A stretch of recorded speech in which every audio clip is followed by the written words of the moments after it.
Muito bem. Então, meu boa noite a todos. Muita alegria, estamos aqui retornando com as reuniões do Núcleo do Sono de Araçatuba e reiniciando, né, nossas atividades no ano de 2024. E lembrando, né, que o Núcleo do Sono de Araçatuba, iniciou suas atividades no ano de 2017, sempre com aquela visão interdisciplinar. Nós somos um grupo aí formado por muitos médicos, dentistas, fonos, nutricionistas, psicólogos, enfim. E de 2017 para cá, nós já realizamos mais de 35 eventos, né? Todos eles com gravação online e disponível para o nosso público, pro nosso fiel público. E nós iniciamos lá em 2017 com o primeiro simpósio, que na época chamava Simpósio sobre Ronco e Apneia do Sono de Araçatuba. E atualmente, né, esse ano agora, nós vamos realizar a 7ª edição do nosso simpósio, que nós sintetizamos esse nome para Simpósio do Sono de Araçatuba, porque não envolve só o distúrbio respiratório obstrutivo, né? Na verdade, os temas são bem amplos, abordando vários outros distúrbios do sono. E também já organizamos outros eventos, aí, grandes encontros de nomes da odontologia do sono, junto com o nosso parceiro Dr. Walter Silva Júnior. Participamos aí das Semanas do Sono desde 2020, né, com atividades aqui, tanto para colegas na área mais voltada assim, científica, mas também com bastante atividade junto ao público, né, para exatamente fazer esse trabalho da educação de saúde, né, de levar essa informação ao grande público da importância do sono, de se preservar a sua qualidade, buscar tratamentos, os principais tratamentos, enfim. E o que a gente sempre encontra, a queixa é que as pessoas falam, poxa, eu não sabia disso, quer dizer, a falta de informação ainda é muito grande. Eu acho que todos nós, né, como profissionais de saúde, temos esse papel importante de educador, né, e nós que atuamos nessa área do sono, principalmente nessa área. Então, como eu falei, nossas reuniões de estudos, nós começamos no dia 6 de fevereiro de 2020. E sempre às terças-feiras, né, no horário das 20 horas. Começamos presencialmente antes da pandemia, inclusive o nosso primeiro palestrante foi o Dr. Marcos Vinícius, que está aqui com a gente, nosso grande parceiro, que está sempre com a gente. E a partir daí, depois da pandemia, a gente passou a fazer os eventos online, né? E lembrando que esses eventos eles estão disponíveis no nosso canal do YouTube, Núcleo do Sono ATA, com exceção dos eventos pagos, né, que fica restrito ao pessoal que participou como inscrito nos eventos. Mas essas mais de 20 reuniões aí estão liberadas, né, para assistir, tem vários temas, de várias áreas da medicina, da odontologia, da terapia cognitivo-comportamental, da fisioterapia, da fono, quer dizer, tem palestrantes bem legais aí que contribuíram bastante com a gente. E aí a gente percebeu que ao longo dos últimos anos, né, outras associações, outros grupos também começaram a fazer suas reuniões de estudos e coincidentemente na terça-feira. E vários colegas começaram a solicitar para a gente uma mudança de dia para não ter essa coincidência, né? E assim, como o nosso grande objetivo realmente é o de proporcionar oportunidades de estudo, que é sempre importante para todos nós, né? Então, nós, esse ano, acatando essa solicitação de muitos colegas, né, vamos passar a fazer nossas reuniões às quintas-feiras. Então, vocês devem ter visto que a primeira divulgação a gente acabou fazendo como Quinta do Sono, né? Só que Quinta do Sono, eu fiquei pensando depois, assim, a gente também fica muito preso no dia quinta-feira. E como já aconteceu em outras situações, às vezes algum dos palestrantes convidados, por alguns motivos profissionais particulares, às vezes naquele dia não pode. Então, a gente, às vezes, pode ocasionalmente fazer num outro dia da semana, né? E também a Quinta do Sono, na verdade, poderia ficar assim, muito próxima de outros nomes, né? E a gente pensando ali na nossa individualidade, na nossa originalidade, então nós vamos trabalhar com o nome de Confraria do Sono. Olha só que legal. Lembrando que o termo confraria ele vem do latim, né? Onde com quer dizer junto, e o frater é de irmão. Então, ele pode ser definido, né, na verdade, como uma irmandade, uma associação de pessoas ligadas por um interesse ou característica comum, podendo, inclusive, ser uma associação de indivíduos que exercem a mesma profissão. Então, na verdade, isso é só apenas uma simbologia, né? É um nome para tornar nossas reuniões assim mais identificáveis e mais leves também. Mas sempre com esse aspecto aí de realmente de uma irmandade. Nós somos todos irmãos aí, principalmente na área do sono, sempre com o grande objetivo de estar compartilhando informações importantes com colegas ali que a gente com reconhecida experiência na área, né? E a gente sabe que essa área é uma área que está com uma produção científica numa velocidade absurda, né? Por mais que a gente fique estudando, nunca a gente vai ter possibilidade de ter contato com tudo. E é importante a gente conhecer as outras áreas para a gente poder ou enxergar ou referendar o nosso paciente de uma forma mais completa. Então, a partir de agora, nós vamos ter a nossa confraria do sono, que preferencialmente vai ser às quintas-feiras, né?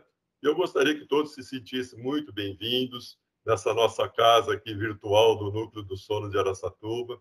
E é sempre uma honra muito grande, uma alegria muito grande estar com vocês novamente. E também agradecer a todos a participação em todos esses eventos que eu comentei aí ao longo desses 7 anos, né? Olha só que legal aqui, que impactante. Estamos completando o nosso primeiro setênio. E graças a vocês, né, que estão com a gente ali, nos ajudando a fazer esses eventos. Então, meu muito obrigado a todos. Espero sempre estar com vocês aqui na nossa Confraria do Sono. Uma vez vai ser uma periodicidade mensal, cada vez com um tema específico, um tema de grande interesse. Muito bem? Bom, nesse momento eu passo a palavra, então, para o nosso querido amigo Dr. Marcos Vinícius Branco de Oliveira, que ele vai fazer a apresentação, então, da nossa palestrante de hoje. Olá, boa noite, pessoal. Agradeço a participação de todos. Tabata, boa noite. Que linda, viu? A gatinha, a filha, parabéns aí pela família. Eu sinto muito prazer em apresentar a Tabata, que é uma amiga de faculdade, né, de longa data, e extremamente competente no que faz, uma médica do sono, pediatra intensivista, atuante aí na ABS, né, no Centro de Sono de Ribeirão Preto, com o professor Alan também, a quem eu devo muito aí do meu aprendizado. Então é um prazer, viu, Tabata, tê-la com você essa noite, né, assistir a sua aula, o seu bate-papo, tá? Estou muito ansioso aqui, sinta-se em casa, tá? Fique tranquila, a casa é sua, nós vamos aproveitar, depois a gente bate um papo também. Então, o nome completo da Tabata é Tabata Luna Garavazo Tavares, né, Tabata? Ela é médica, da terapia intensiva pediátrica, médica do sono pelo HC, FMRP, né? E é a vice-presidente atual da Regional do Interior da Associação Brasileira do Sono. Tá? E nós vamos falar hoje, né, Tabata, sobre o impacto da insônia e da apneia do sono em crianças e adultos, né? É muito interessante a importância, né, do sono para todos os aspectos da nossa saúde, e essa aula da Tabata vai ser um preâmbulo aí do nosso simpósio, um aquecimento geral aí, né, preparando para o nosso simpósio no dia 16, tá? Tabata, sinta-se em casa, tá? A tela é sua. Boa apresentação. Obrigada, Vini, obrigada, Antônio, obrigada a todo mundo que está aqui. Adorei o convite. Eu vou compartilhar minha tela aqui, vamos ver se eu vou acertar. Então, eu faço parte do Centro de Medicina do Sono, né, como o Vini falou, tenho também meu consultório aqui em Ribeirão, eu chamo de Luna Medicina do Sono, porque é o meu sobrenome, e estou aqui junto do Núcleo do Sono de Araçatuba, é um prazer para mim, uma honra estar aqui com vocês. Então, vou falar sobre as consequências da apneia obstrutiva do sono e da insônia na criança e no adulto, né? Eu sempre gosto de falar da criança, porque eu sou pediatra e todas as aulas que eu dou, eu acabo incluindo a criança no meio, tá? Então, eu vou falar um pouquinho da importância do sono e da prevalência dos transtornos do sono, aqui, principalmente insônia e apneia. Vou falar um pouco de saúde pública e por que os problemas do sono são considerados problemas de saúde pública, o impacto desses transtornos para a criança e para os adultos, e quais são as soluções que a gente está vendo para resolver esses problemas. Então, começando pela importância do sono, o sono é uma necessidade biológica, né? E recentemente, ele foi incluído aí pela American Heart Association como um dos pilares, né? Na verdade, um grande pilar para a saúde. A gente sabe, né, que a alimentação, exercício físico, controle das doenças, né, cessação do tabagismo, tudo isso tem impacto na saúde cardiovascular e o sono foi incluído, então, como um grande pilar para a saúde. Um pouco sobre a prevalência da apneia obstrutiva do sono. Então, esse mapa, ele dá uma noção, assim, global do que representa a apneia obstrutiva do sono no mundo, né? E puxando aqui para o nosso lado, no Brasil, eles estimam cerca de 49 milhões de pessoas, de adultos, né? Pessoas na idade adulta com apneia obstrutiva do sono, né, considerando um IH acima de 5. Um estudo brasileiro já mostra uma prevalência ainda maior, então, de cerca de 33% da população. Esse estudo do estado de São Paulo, da Sleep Medicine de 2010. Então, a gente estima aí 70 milhões de brasileiros com apneia obstrutiva do sono. E insônia, cerca de 15% da população brasileira. Então, 30 milhões de brasileiros provavelmente têm insônia, já classificado como insônia doença mesmo, e não um sintoma.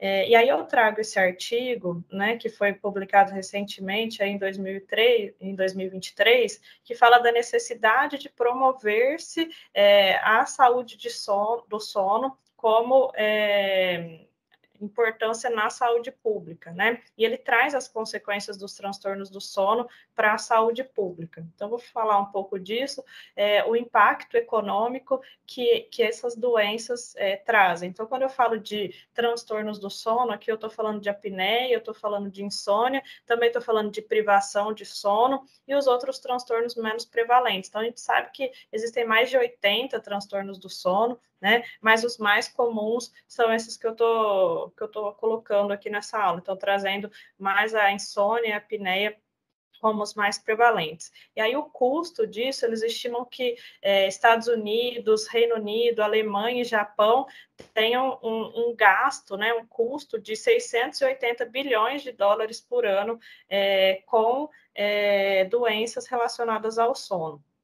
Acidentes de trânsito. Então, como que o sono ele vai impactar em mortes, em acidentes, né? Por conta de microssonos que a pessoa pode ter no volante, como consequência de apneia obstrutiva do sono, de insônia, de privação de sono, o tempo de reação mais lento, o julgamento prejudicado e também o comprometimento cognitivo, né? Que pode ser a curto prazo ou a longo prazo.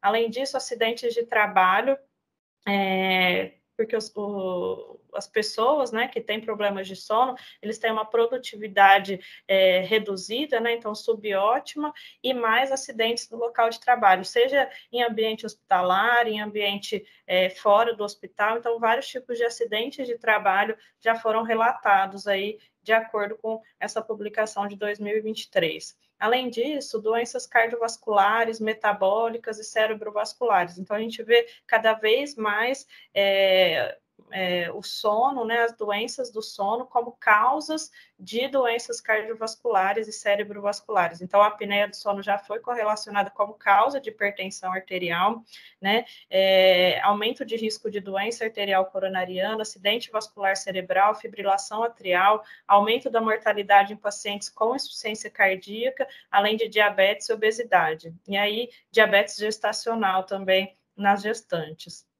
E qual que é o impacto quando a gente fala de indivíduo, né, de adulto e de criança? Então, vou falar de alguns aspectos aqui. O primeiro que eu trouxe foi da imunidade. Então, o sono está muito relacionado à nossa imunidade inata, que é a defesa inicial aí contra bactérias e vírus. E quando a gente tem uma deficiência no sono, seja ele por uma insônia, trazendo privação de sono ou apneia obstrutiva do sono, a gente tem alteração na resposta imunológica comprometida quando a gente tem uma resposta vacinal. Então, isso já mostra para a gente respostas vacinais subótimas, além de risco aumentado para a Covid-19, tuberculose, resfriados, infecções bacterianas e também maior progressão de pacientes com câncer. Então, quem tem câncer e tem transtorno do sono tem uma maior progressão do câncer do que comparado com os pacientes que não têm transtornos do sono, além deles terem uma mortalidade mais aumentada. Os efeitos cognitivos do sono, então a gente sabe da existência do sistema linfático, isso não é uma coisa muito antiga, né? Então tá aí de 10, 20 anos que a gente sabe da existência do sistema linfático, é uma rede perivascular que drena os resíduos tóxicos e metabólitos do sistema nervoso central, e 90% desse sistema linfático ele é ativo durante a noite. Então, é durante a noite que a gente faz uma limpeza cerebral, a gente drena esses metabólicos tóxicos, e quando a gente não tem um sono reparador, então seja ele um déficit de quantidade de horas de sono, um déficit na qualidade de sono ou até no ritmo de sono, a gente tem um maior risco de doenças neurodegenerativas, de Alzheimer por conta de acúmulo de substância beta-amiloide, entre outras, né? Então, o sono está muito implicado, né, com as doenças neurodegenerativas, com os efeitos cognitivos e com a nossa memória. Né? Eu trouxe um pouquinho aqui de curiosidade sobre a nossa memória. Então, a gente tem a memória declarativa e a nossa memória processual. Declarativa é aquela quando a gente quer lembrar de alguma coisa, perde uma chave, onde que está essa chave? A processual é aquela que a gente acaba se lembrando não tão voluntariamente. Então, aprendi a andar de bicicleta, depois vou andar de bicicleta e já sei como que eu faço isso. Então, em algum lugar está guardado, né? E para isso a gente precisa de uma codificação desse aprendizado, uma consolidação, e isso tudo vai depender de sinaptogênese. E o sono está muito implicado nesse processo. Então, é durante a vigília que a gente codifica, então que a gente aprende as várias coisas, e a gente chama de potenciação sináptica, é onde a gente tem a maior atividade e potencialidade dessas sinapses. Durante o sono não REM, a gente faz a consolidação dessas memórias e a gente tem eventos que a gente chama de depotenciação sináptica. Então, a gente acaba categorizando essas memórias, esquecendo algumas coisas, mas dando prioridade, priorizando outras memórias, então a gente não se lembra de tudo que aconteceu, mas só daquilo que é mais importante.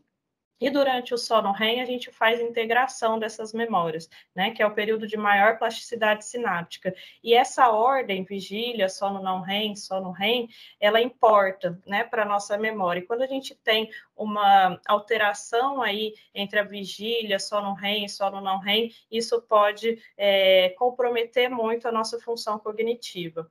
E isso eu trago aqui para as crianças. Então, os transtornos do sono na criança são um grande problema. Elas apresentam sinais noturnos, sim, mas também muitos sintomas diurnos, né? E muita gente não consegue fazer essa relação dos sintomas diurnos com transtornos de sono. Então, a gente vê muitas crianças com TDAH, que tomam remédio por muito tempo, e quando você trata o transtorno do sono, então a criança é uma respiradora bucal, tem uma apneia obstrutiva do sono, a criança melhora do TDAH. Então, será que era um TDAH ou será que era uma privação de sono, uma má qualidade de sono, uma apneia obstrutiva do sono que estava levando a isso?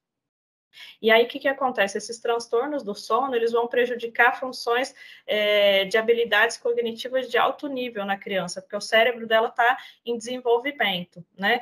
Então, consolidação da memória, atenção executiva, habilidades motoras, o desempenho cognitivo, humor, resiliência, aquisição de vocabulário, né? Todo esse aprendizado pode ser prejudicado. Essa daqui é minha filha, a Júlia, quando tinha 10 meses, agora já está com 10 anos. Então, o sono ele está muito interligado com o aprendizado. Lógico, no adulto também, mas na criança esse aprendizado ocorre numa proporção muito maior. E os distúrbios respiratórios do sono, mais especificamente a apneia do sono, ela pode predizer a capacidade de leitura das crianças. Então, a presença, né, de sonolência diurna e de apneia do sono pode predizer essa capacidade de leitura. Né? A capacidade de leitura ela acaba sendo um preditor do sucesso acadêmico, né, da criança e resultados da vida da criança. Então, toda criança que tem um distúrbio do sono, ela acaba tendo que passar por uma triagem de alfabetização, de reforço, se necessário, e o contrário também. Se a criança tem dificuldade de alfabetização, passar por uma triagem para distúrbios do sono. A sonolência excessiva, por si só, ela já traz consequências, tanto para os adultos quanto para as crianças, de atenção, concentração, memória, né, toda essa parte de raciocínio lógico, imaginação e criatividade.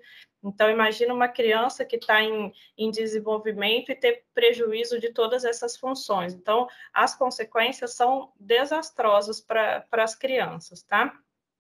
Além disso, eu vou citar algumas consequências orgânicas. Então, na criança, o crescimento e o desenvolvimento. O sono ele está implicado em todo o sistema endócrino e metabólico, né? O sono, o ritmo circadiano, eles modulam a secreção hormonal, tanto do eixo hipotálamo hipofisário, o eixo gonadal, hormônio de crescimento, tireoide, metabolismo de carboidratos, regulação do apetite e o controle hidroeletrolítico. Então, quando a gente tem sono insuficiente, transtornos do sono, a gente tem efeitos deletérios desses hormônios, alterações no metabolismo de glicose, então a criança evoluindo precocemente com hiperglicemia, com diabetes tipo 2, aumento de peso corporal, gerando obesidade e déficit de crescimento nas crianças. Que está meio largo aqui. E aí, mais especificamente da apneia do sono, tem um efeito em cascata. Então, a apneia do sono, ela tem um componente metabólico muito forte, né? E ela tem consequências. Então, a hipóxia e hipercapnia repetida, né? Os vários eventos noturnos de apneia, de hipóxia, de hipercapnia, hipopneia, né?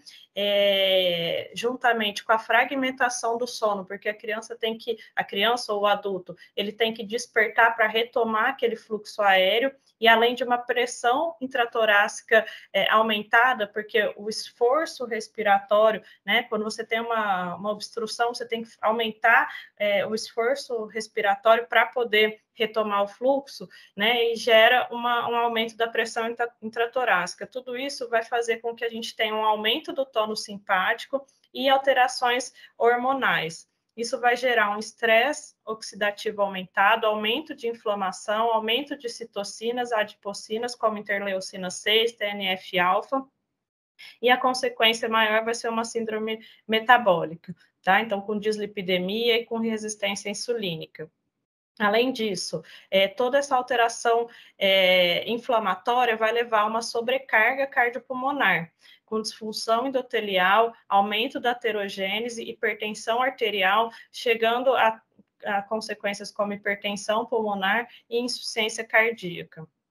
Além disso, os eventos de hipóxia, hipercapnia e fragmentação do sono vão levar a alterações neuroendócrinas, alterações metabólicas, como desbalanço entre leptina e grelina, aumento de cortisol, diminuição do GH, e além disso, somado àquela sonolência diurna, a criança e o adulto, eu sempre falo criança, vão ter uma inatividade física. Então, a sonolência ela não deixa a criança ter disposição para a realização de atividade física.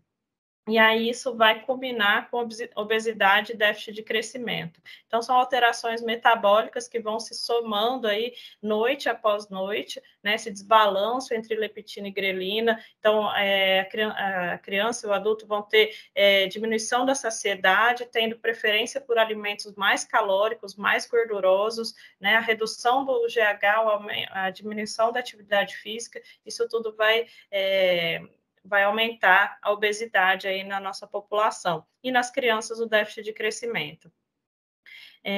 Mais consequências ainda da apneia do sono, né? A gente tem essa sonolência diurna, então a pessoa acaba dormindo durante o dia e tendo fragmentação do sono durante a noite. Isso vai causar uma ruptura da homeostase circadiana. E isso tudo vai gerar alterações comportamentais, que a gente pode classificar como internalizantes, então os transtornos depressivos e ansiosos, e externalizantes, como TDAH, então o transtorno de déficit de atenção e hiperatividade, transtorno opositor desafiador e doenças psiquiátricas em adultos também. Na adolescência, a gente tem uma associação muito grande entre transtornos do sono e saúde mental. Então, depressão, ansiedade, aumento do abuso de drogas e aumento de índice de suicídio também nos adolescentes com transtornos do sono. A gente tem observado aí, esse artigo de 2022 mostra uma tendência secular de redução de quase 1 minuto por ano no último século aí. Então, o nosso tempo total de sono tem se reduzido, né? E um dos motivos, né, a luz elétrica, né, que a televisão e agora os smartphones, tablets, né, televisão 24 horas, os streamings. Então, isso desde crianças até adultos, tudo isso leva à privação de sono e a gente sabe que isso já é causa de transtornos do sono. Então, transtornos de ritmo circadiano, insônia. Então, a gente tem que controlar e colocar limites na utilização desses dispositivos, tanto em crianças quanto adultos, né? E o sono, o uso de telas, ele está muito interligado com o comportamento. Né, acaba ocorrendo uma explosão de informações e isso pode ser gatilho para comportamentos compulsivos. Né? Então, o conteúdo, né, lógico, a luz que está vindo desse dispositivo, ele vai inibir a secreção de melatonina, isso tudo interfere no sono, mas também o conteúdo que nós estamos expostos aí, gerando comportamentos compulsivos ao longo do tempo. E aí a gente já parte para a última parte, que seriam as soluções. Então, a primeira coisa que a gente pensa seria políticas públicas em saúde, né? Como aquele primeiro artigo que eu mostrei. Políticas que possam trazer diagnóstico e tratamento das doenças do sono, né? É muito importante o que a gente está fazendo aqui, então, educação, capacitação, treinamento, né, em doenças do sono, diagnóstico e tratamento. E aí eu vou falar um pouquinho do tratamento da apneia, aqui eu trouxe um pouquinho da abordagem da apneia na infância, e por ser um grupo multidisciplinar, eu acho que talvez isso seja importante, e é muito importante que a gente tenha mesmo essa rede, essa multidisciplinaridade na abordagem da apneia na criança. Então, aqui a gente tem o nosso centro do respirador bucal, o Vini chegou a conhecer aqui, hoje a gente tem um prédio novo, o CEOF, e a gente tem essa interligação entre especialidades. Então, a parte otorrinolaringológica na criança é muito importante, né, por conta das alterações anatômicas, hipertrofia adenoamidaliana, né, a gente precisa da nasofibroscopia para fazer o diagnóstico. A atuação do ortodontista é muito importante por conta das alterações crâniofaciais, né, oclusais, esqueléticas, então a gente acaba precisando dessa equipe. A fonoaudiologia é imprescindível para a terapia miofuncional, então para melhorar a musculatura, né, e diminuir a colapsabilidade da via aérea.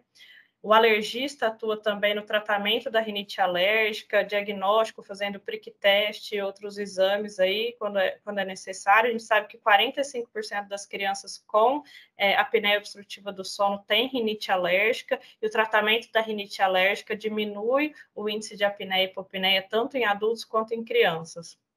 O nutricionista entra muitas vezes no tratamento por conta da obesidade, que acaba piorando a apneia do sono. Mas enquanto a gente não trata a apneia do sono, a criança não consegue emagrecer, porque ela vai se alimentar por alimentos mais calóricos e não vai ter aquele ânimo para fazer exercício físico. Depois que a gente melhora a apneia, a gente acaba conseguindo. Endocrinologista para atuar nessa parte de obesidade, hipotiroidismo, déficit de crescimento. A importância do psiquiatra também nos transtornos alimentares, na depressão, na ansiedade.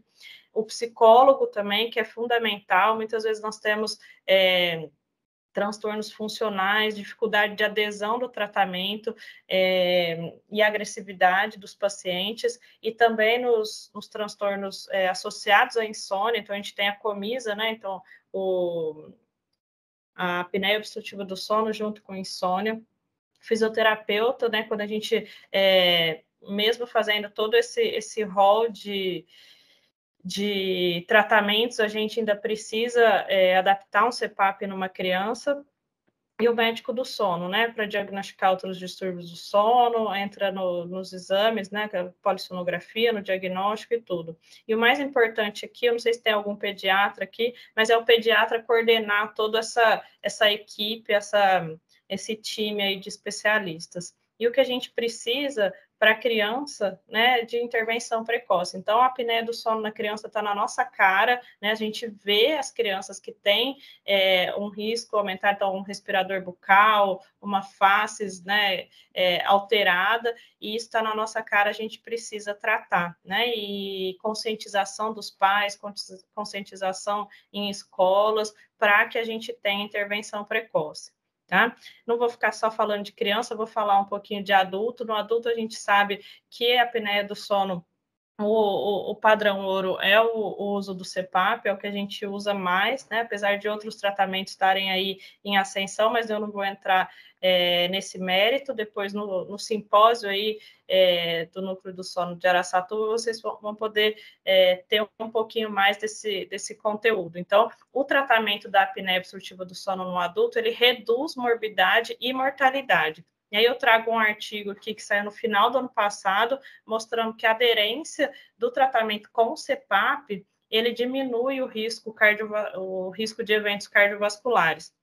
Então, o que ele fala? Pacientes com doença cardiovascular e apneia obstrutiva do sono que utilizaram o CPAP por mais de 4 horas por dia apresentaram um risco significativamente menor de eventos cardiovasculares. Então, o CPAP prevenindo eventos secundários. Então, a gente já tem isso quantitativamente. A gente sempre soube que o CPAP era bom para a apneia, né? Mas esse artigo, assim, essa meta-análise, ela trouxe quantitativamente e mostrou bem ficou bem evidente esse benefício do CPAP por pelo menos 4 horas por noite.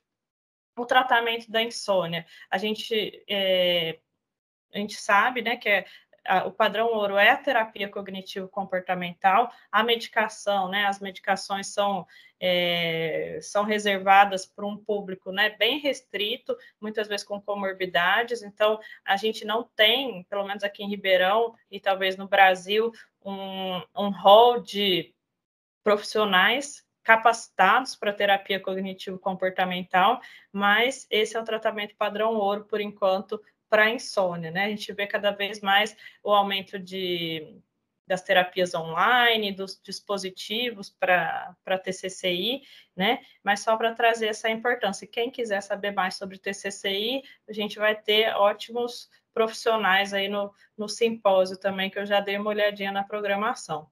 Então, lembrando que para um sono de qualidade, a gente precisa de quantidade, ritmo e qualidade, né? Então, quantidade, a gente varia muito, né? De uma criança para um adulto, a gente tem aquelas tabelas, mas a variação interpessoal também é muito grande. O ritmo também importa bastante e a qualidade. Então, quando a gente fala em qualidade, em prevenção, né, e tratamento dos transtornos de sono. Então, aquele paciente que ronca, a gente vai investigar a apneia, aquele paciente que tem dificuldade para dormir, a gente vai fazer a investigação dos transtornos do sono.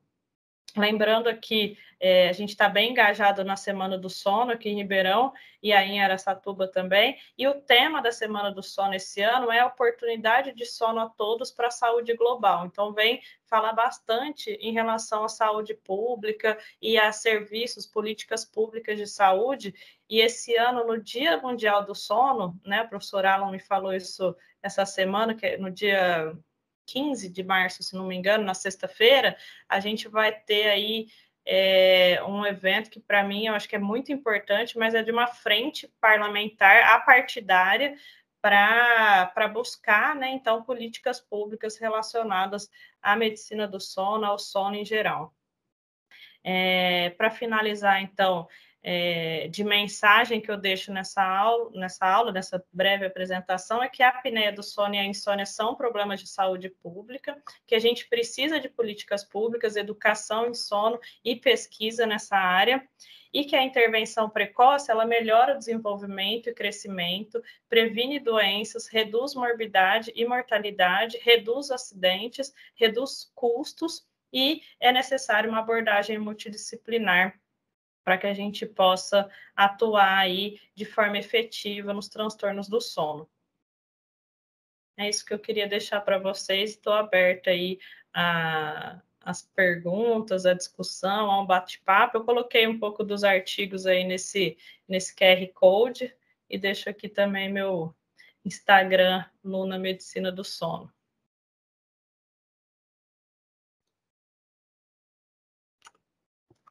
Maravilha, Tabata. Nossa, brilhante apresentação, viu? Muito obrigado aí por você compartilhar tantas informações para a gente. Vinícius, você quer falar alguma coisa?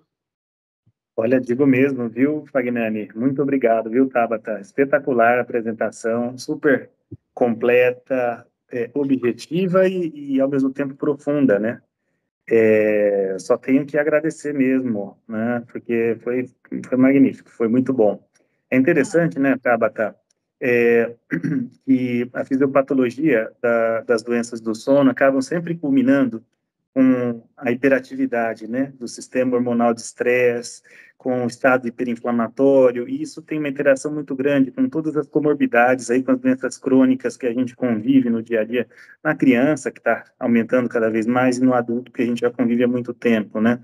Seja do ponto de vista de doenças neurodegenerativas, psiquiátricas, cardiometabólicas, a base do estresse hormonal, inflamatório está ali, né? E o sono é um grande alimento desse processo, é uma grande lenha na fogueira.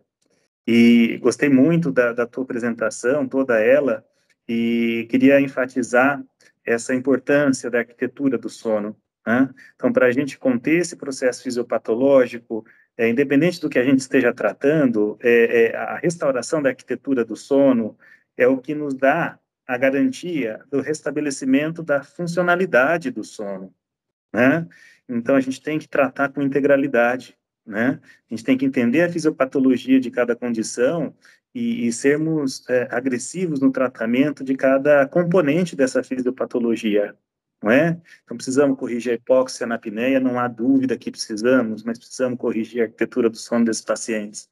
Senão a gente vai reduzir um pouco mais o risco cardiovascular, mas o risco de demência desse paciente, o risco de depressão, o risco de câncer não vai cair tanto, né? Então, é uma coisa que a gente bate na tecla, como está na parte de neurofisiologia, né, do sono, na minha área de neurologia, também como terapia intensiva, como você, Tabata, que é importante do tratamento do sono e das condições do sono, inclusive da apneia, na sua integralidade, né? Mas muito obrigado, viu? Foi muito bom.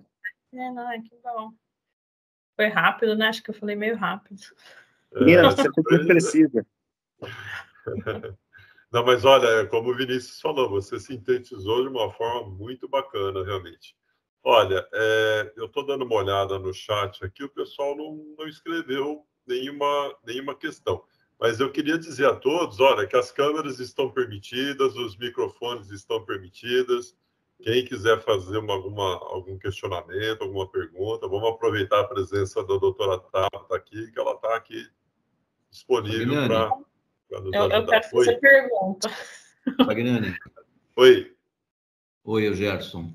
Oi, Gerson. Você poderia deixar o QR Code da sua apresentação, mostrando os artigos, por favor? Espera aí que eu vou voltar aqui.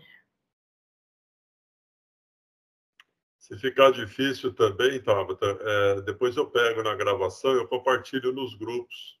Tá ótimo. Não, eu te mando aí pelo Zap, eu mando pro Vini. Isso. Legal. A gente muito obrigado. Grupo, né? Ah lá, mas já está ali também. Ó. Eu queria perguntar para vocês como que é em Araçatuba essa parte de tratamento da apneia para crianças. Tem alguém aqui no grupo que faz? Como que vocês se organizam? Porque aqui, assim, a experiência que eu tenho dentro do serviço público,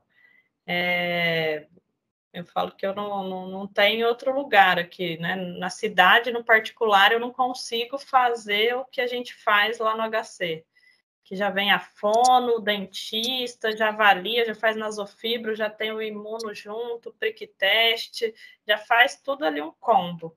Agora, que vem no meu consultório, aí eu encaminho para o dentista, eu encaminho para o otorrino, sabe? Demora, é uma coisa mais... Aí eu queria saber se vocês conseguiram se organizar de alguma forma, se tem alguém que faz. Tá batendo aqui. Pode falar, Fagnani. Não, fala você, Vinícius, pode falar. Não, fica à vontade. Eu falar, realmente assim, né? Eu sou dentista, minha esposa também é odontopediatra.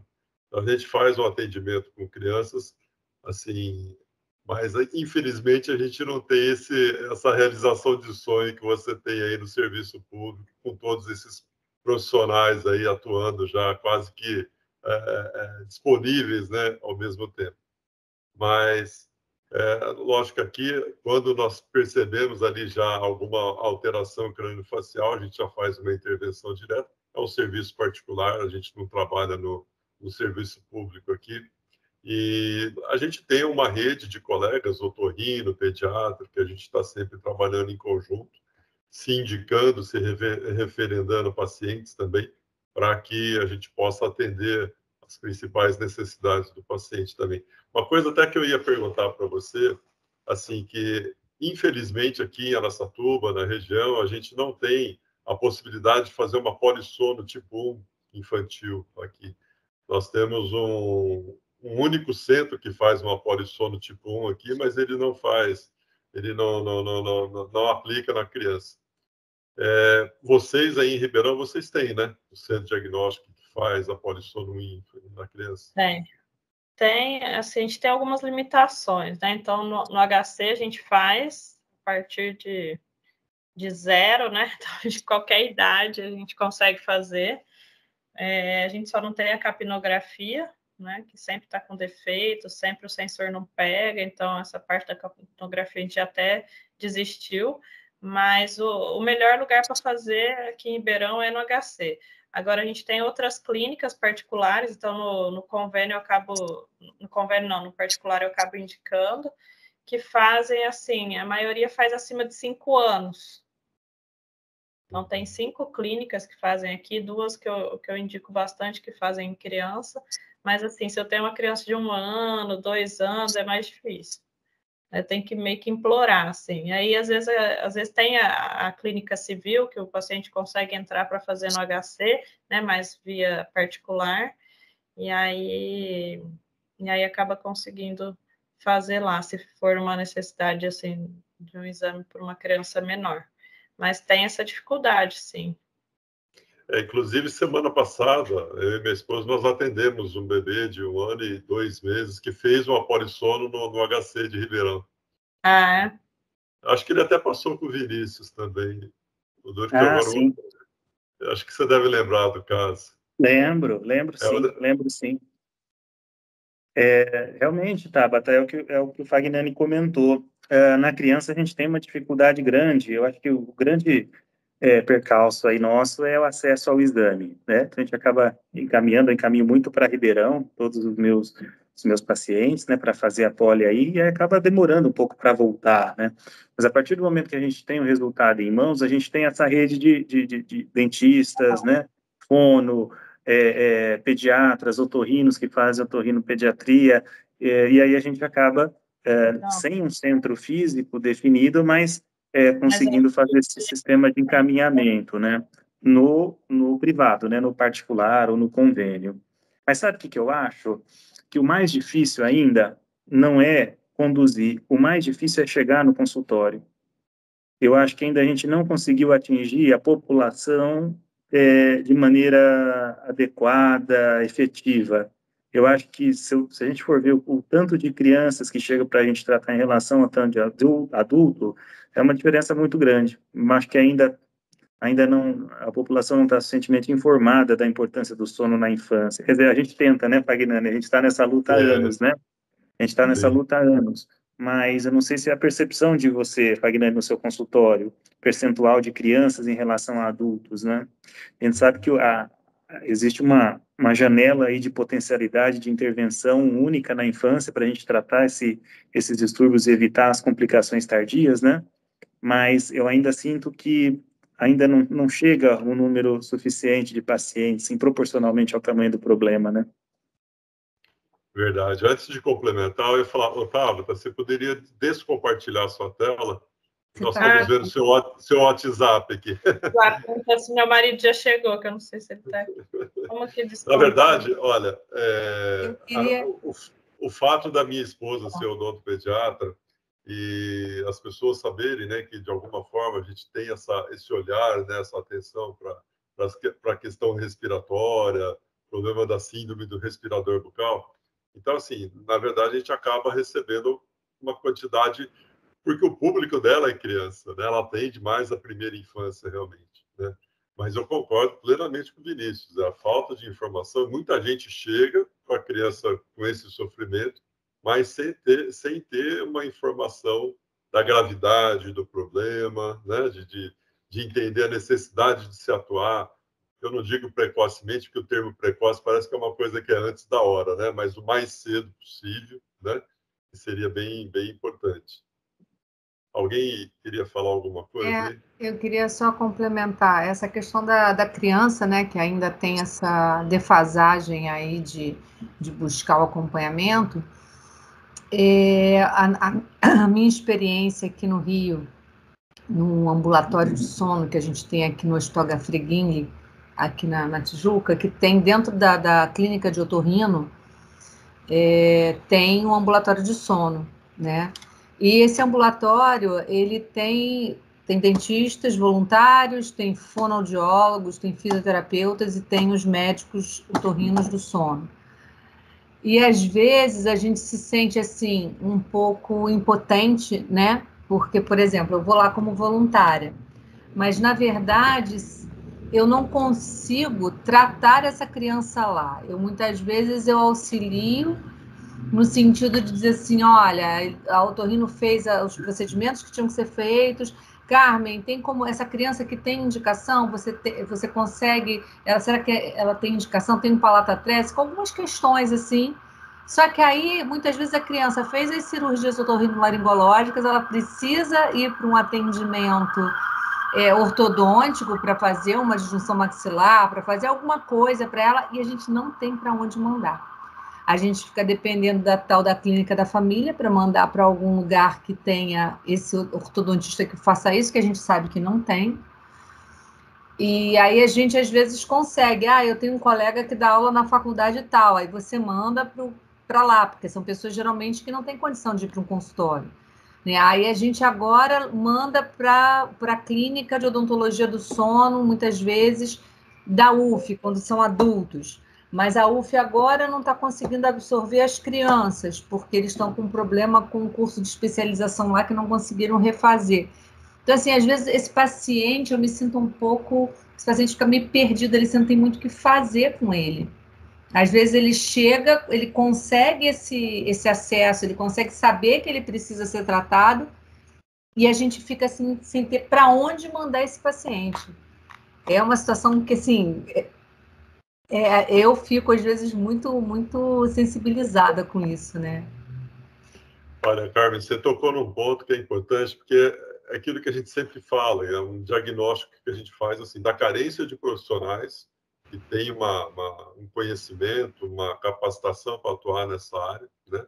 Mas, acima de tudo, também a carência do serviço público em poder oferecer esse tipo de serviço. Até uma experiência nossa aqui em Araçatuba, né, Vinícius, que a gente começou o ano passado, de tentar nos aproximar da Secretaria de Saúde daqui do município. O ano passado eles estiveram junto com a gente nas atividades do Núcleo do Sono, mas assim, não como a gente gostaria, né? Porque nós até nos propusemos, né, Vinícius, a tentar fazer um treinamento para os profissionais da rede pública, de pelo menos de passar uma informação, né, para que eles pudessem pesquisar um pouco mais nas consultas, né, a questão da qualidade do sono dos pacientes, mas ainda não conseguimos evoluir até onde a gente gostaria. Esse ano nós vamos tentar novamente, né, Vinícius? Vamos ver se a gente consegue. Com certeza, não vamos desistir, não.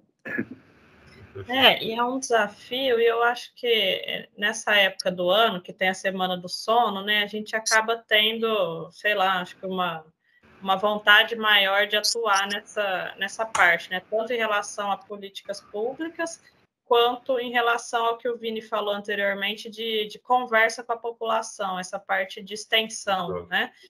Então, aqui a gente tem feito algumas coisas relacionadas a isso, e uma coisa que deu muito certo ano passado, a gente vai repetir esse ano, é ir nas escolas, falar com criança. Então, mostrar a importância do sono, né? Porque se fala muito de alimentação, de atividade física, mas nunca ninguém me falou, né, de sono. Eu fui ouvir alguma coisa de sono quando eu estava no doutorado, né? Então, medicina, pediatra, intensivista, e assim, não tinha na graduação um pouco de apneia do sono só, né? E aí foi no doutorado que eu conheci o professor Alan nas aulas e tudo, e acabei fazendo medicina do sono, agora em 2021, depois de velho.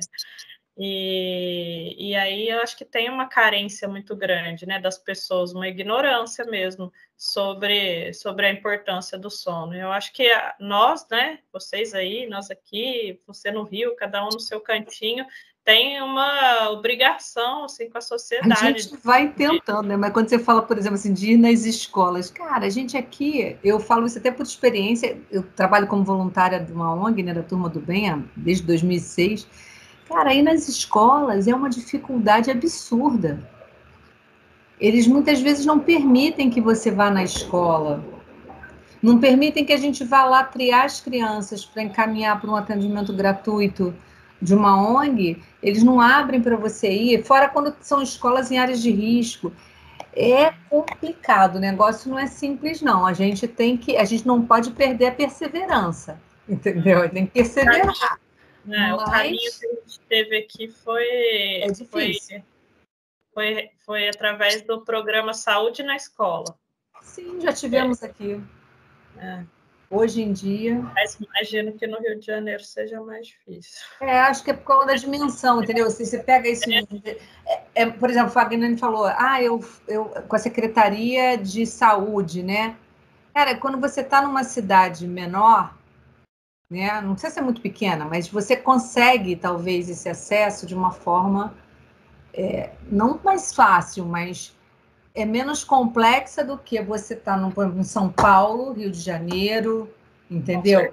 Uma cidade tão grande, gente, é muito difícil. É muita onda ao contrário para você romper, para você conseguir chegar nessa população que precisa. Entendeu? Então, a gente vai fazendo esse serviço de formiguinha. Eu vou lá, sou voluntária no hospital universitário, no ambulatório de sono, sou voluntária na clínica de odontologia do sono da UF, da graduação. Então, eu consigo, às vezes, o paciente daqui que precisa, manda para lá. O outro que precisa, que é criança, eu consigo falar com alguém que seja da ortodontia da UERJ. Atende essa criança, olha só. Você vai tendo que fazer esse tipo de serviço, porque o que deveria ser uma política pública, a gente não... parece que aquela coisa fica emperrada, entendeu? Enfim. Você sabe, Carmen, que assim, Araçatuba também é uma cidade pequena, de médio para pequeno porte, temos aqui 200 e poucos mil habitantes, mas você sabe que o ano passado, eu e a Andréia, nós começamos assim, tentar fazer essas atividades em escola. A única escola que abriu as portas para nós foi a escola dos nossos filhos, mas é uma escola particular. E, assim, infelizmente, fizeram uma divulgação, né, do dia que a gente ia lá conversar com os pais, com os professores. Tinha apenas 2 pais e mais ou menos metade da equipe de professores, né?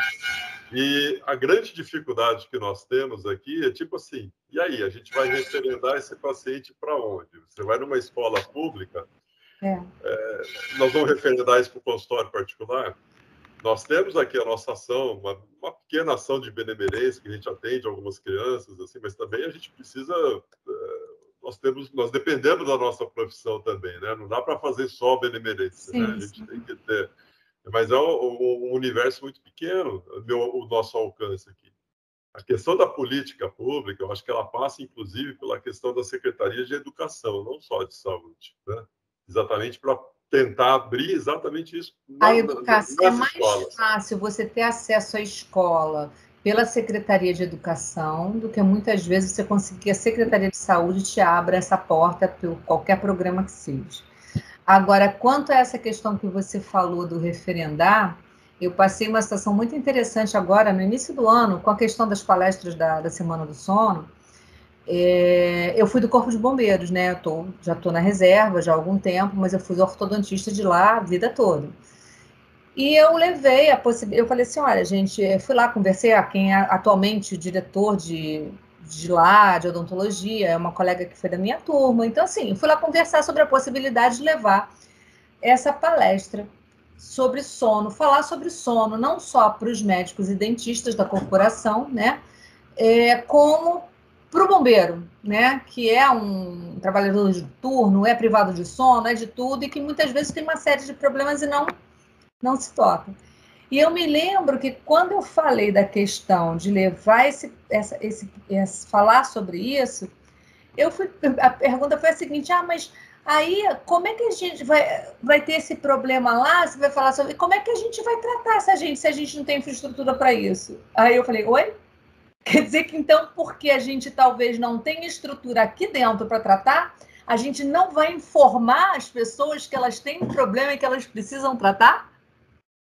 Entendeu? Então, assim, aí eu falei, não é bem assim, gente. A gente pode até não ter como tratar todo mundo aqui, a gente pode não ter profissional hoje em dia aqui para esse tratamento, quer dizer, não tem dentista do sono, mas você tem lá um médico, você tem um otorrino, você tem outros médicos no hospital que podem orientar, que podem encaminhar esse paciente se ele precisar de um CPAP para fazer um CPAP. Enfim, tem N maneiras de você orientar esse paciente para que ele busque o tratamento. O fato de você não ter no sistema Corpo de Bombeiros não invalida você informar essas pessoas. Então, eu percebi que muitas vezes a questão do serviço público perpassa por isso. Eu não vou informar porque eu não tenho condição de dar esse atendimento. Então, é melhor que ele não saiba, não busque, porque aí eu não tenho que dizer que eu não tenho. Isso você está falando dos gestores, né, principalmente. Exatamente, exatamente. Aí ficamos nós, profissionais de saúde, querendo informar essas pessoas, preocupados, e eles não vão informar não, porque senão...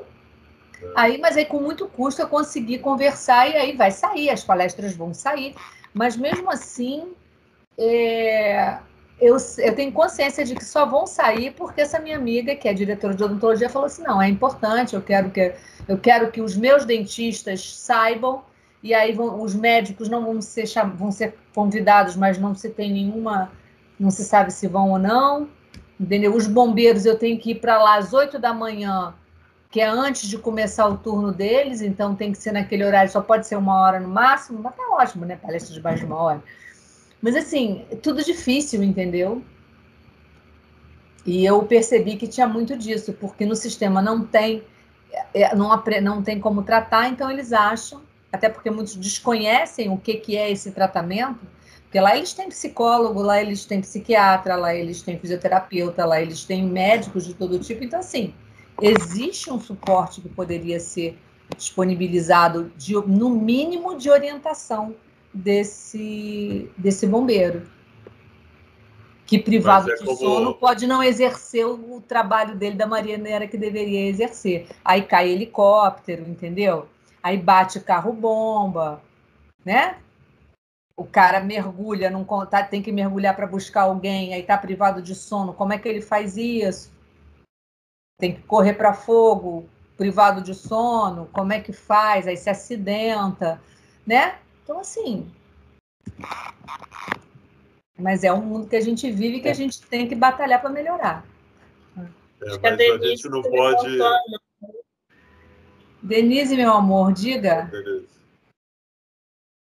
Ei, parabéns pela apresentação. Doutora Tabata, excelente. Eu trabalho com crianças há muitos anos. Trabalhei em serviço público também. E hoje eu estou na Faculdade de Ciências Médicas fazendo meu doutorado lá na Unicamp. Antônio Fanani, você sabe que eu sou sua fã, né? e assim, pela fala da Carmen, eu não podia deixar de levantar a mão, porque não é só a questão de informação, é a questão de formação. Como esses profissionais da saúde, eles têm tido a formação em sono, especialmente na nossa área, a área de odontologia do sono, e qual a qualidade que a gente tem observado dos colegas nessa formação. E o que eu entendo é que nós, como cirurgiões dentistas, vocês, como pediatras, pegam o paciente de uma forma muito rápida, mas nós temos o paciente de uma forma muito mais intensa.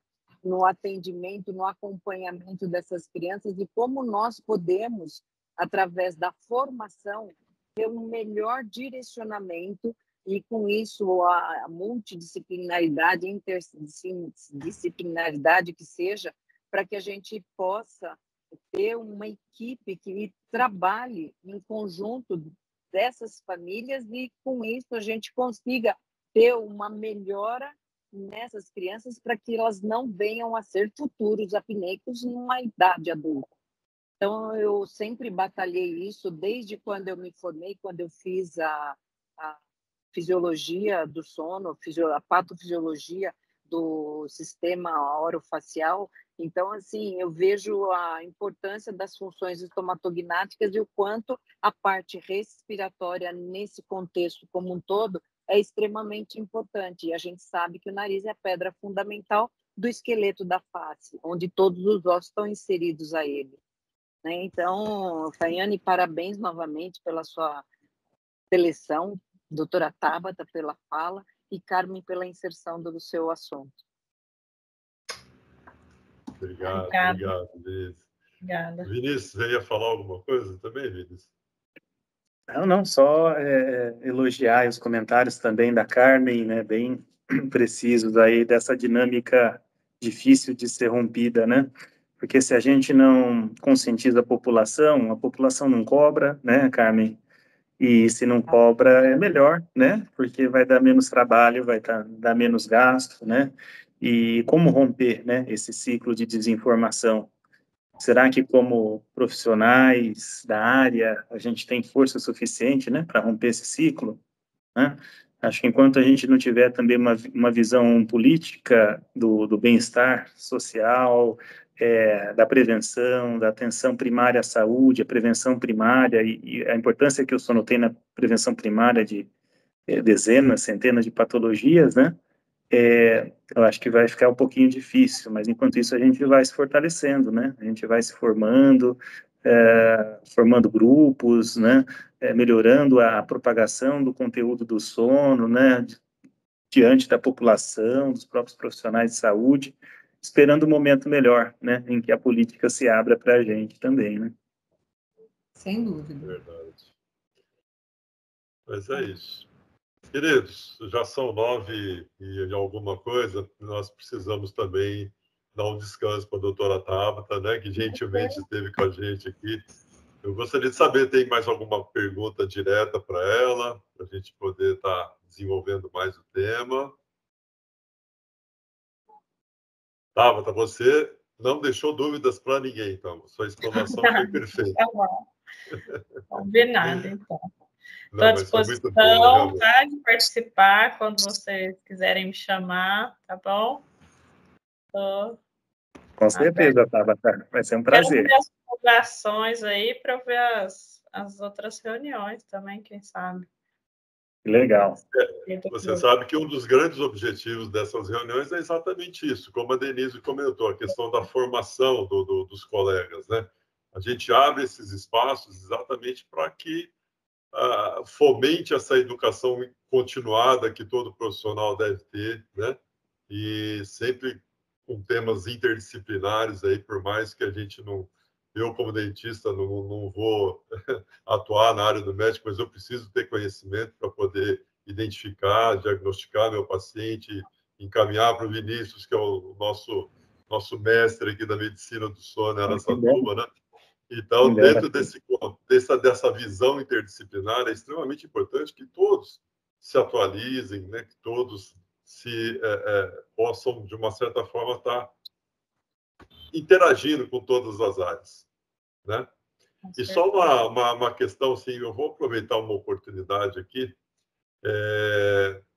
A Denise também comentou essa questão da importância da formação, do grau de formação, principalmente da questão da odontologia brasileira, né?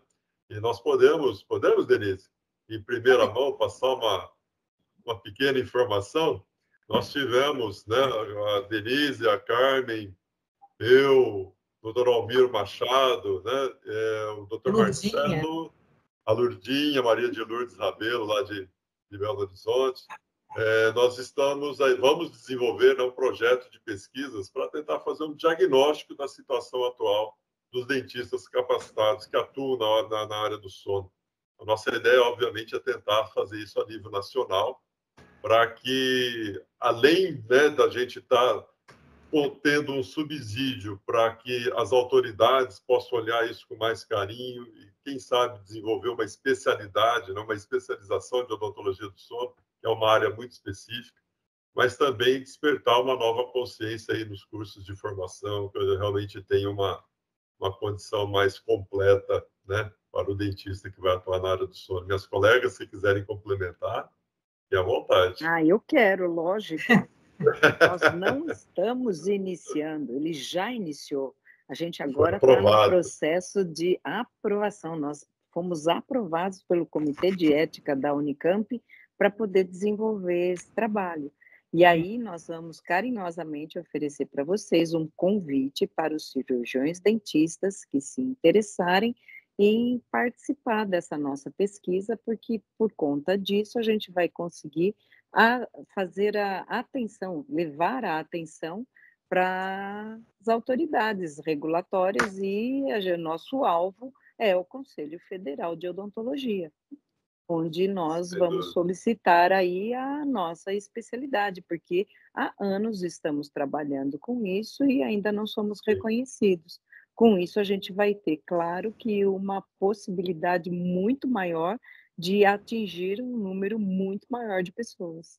É isso que a gente quer. Melhor para quem? Para quem nós atendemos, os nossos pacientes. Os nossos pacientes, com certeza. É isso aí. Valeu, gente. Bom, então, mais uma vez, doutora Tabata, muitíssimo obrigado pela sua disponibilidade, pela sua participação. Foi realmente sensacional. Só vale a pena ressaltar que a indicação do nome da doutora Tabata foi feita pelo nosso querido colega Marcos Vinícius, aí, no qual agradecemos também, né, que foi, sim, fantástico. E foi um tema extremamente importante para a gente fazer a abertura das nossas atividades de 2024, né? Que não tem nada mais interdisciplinar do que você falar das consequências da apneia e da insônia, que são os dois, vamos supor, maiores distúrbios do sono aí, que acometem a nossa população. Então, gente, espero realmente que isso tenha servido de incentivo para todos, para que a gente possa estudar um pouquinho mais. E como a Tabata frisou ali, daqui a 16 dias nós temos o nosso simpósio, o 7º simpósio do sono de Araçatuba, onde também temas interdisciplinares, serão 12 apresentações, abrangendo aí da criança, adolescente, adulto, insônia, apneia, narcolepsia, enfim, temos uma infinidade de temas aí para a gente estar trabalhando, estudando, se aprimorando, discutindo nas grandes mesas redondas virtuais que a gente vai estar fazendo. Então, fica aqui o convite para quem ainda não garantiu a sua vaguinha lá no nosso simpósio, né? Hoje se encerra o primeiro lote, então aproveitem ali e façam a sua inscrição. Vamos estar juntos mais uma vez. Ok? Vinícius, você quer finalizar? Não, Fagnani, e agradecer a você também, viu, Fagnani, que é um grande incentivador, estudioso da área do sono, e é um grande agregador aqui do Núcleo de Estudos do Sono, né? Além da capacidade técnica, a capacidade do Fagnani de agregar diferentes pessoas, diferentes mentalidades e trazer para junto, transformar isso numa equipe, né? E agora já transbordou há muito tempo a cidade de Araçatuba, já no Brasil todo, né? Agora Ribeirão também com a Tabata. Então, parabéns para você, viu, Fagnani, por esses anos todos aí na coordenação. Parabéns. E mais uma vez para a Tabata, né? Que foi maravilhoso, Tabata. Gente, Obrigada. Vamos fazer uma fotinha? Vamos abrir as câmeras, todo mundo aí, fazer uma fotinha? Quem puder também fazer e me mandar depois também. Eu fico meio restrito na minha janela aqui, mas eu gostaria muito que vocês pudessem me mandar as fotos. Vamos lá, aquele sorriso bonito. Aí, deixa eu trocar a tela aqui, só um minuto. Joia. Mais uma vez. Valeu, gente. Muito obrigado. Olha, até segunda-feira eu disponibilizo o vídeo da gravação dessa aula e vai estar no nosso canal do YouTube, Núcleo do Sono ATA, tá ok? Uma boa noite a todos. Tchau. Até a próxima Boa reunião. noite. Obrigado, Valeu, Paula. valeu. Bom descanso. Abraço, Denise. Beijo. Abraço, Obrigada. abraço, pessoal. Tchau, tchau. Tchau. Valeu, Gerson. Boa noite, querido.